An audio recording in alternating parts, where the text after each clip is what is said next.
चलो, stack related instruction में सबसे पहला है LXI SP comma data 16 bit. ठीक है, यानी ये क्या करेगा, स्टैक पॉइंटर में load stack pointer with immediate data. तो ये इमीडिएट एड्रेसिंग मोड भी हो गया। और अगर डेटा हमको लोड करना है तो ये किस तरह से काम करेगा। मान लो ये स्टैक पॉइंटर है, इसमें 16 बिट का स्पेस होता है, तो यहाँ 16 बिट का डेटा आ जाएगा।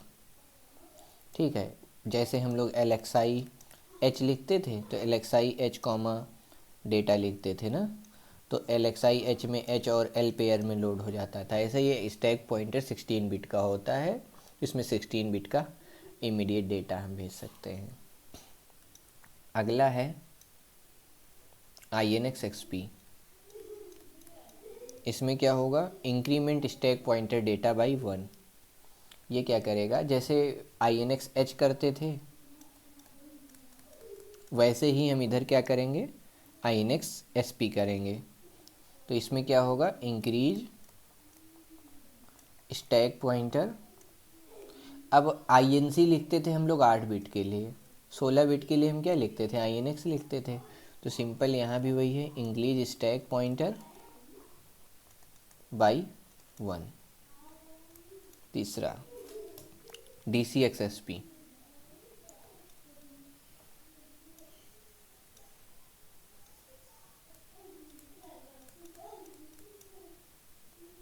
ठीक, ये क्या करेगा, एक मिनट, ये क्या करेगा, डिक्रीज स्टैक पॉइंटर बाई 1। तो बेसिकली होगा क्या, जैसे मान लो हमने अभी सबका एग्जांपल एक साथ ले लेते हैं। और चौथा है DAD SP। ये क्या करेगा, स्टैक पॉइंटर का दूसरे जिस HL पेयर में जो डेटा रखा होगा उसके साथ डबल एडिशन करेगा, और डबल एडिशन करने के बाद जो रिजल्ट आएगा वो HL पेयर में आएगा। ठीक है, तो double addition of stack pointer data with HL pair data. तो जैसे डेड H करते थे, डी डेड D करते थे, वैसे ही हम यहाँ DAD SP करेंगे।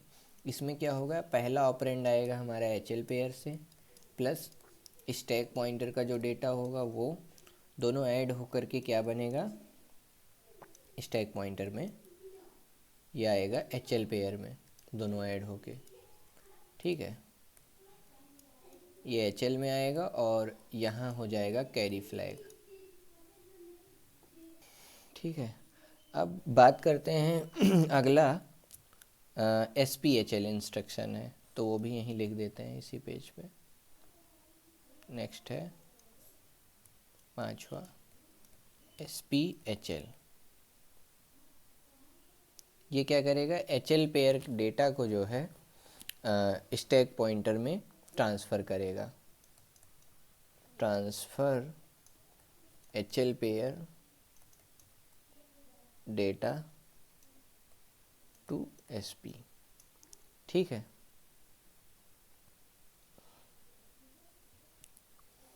तो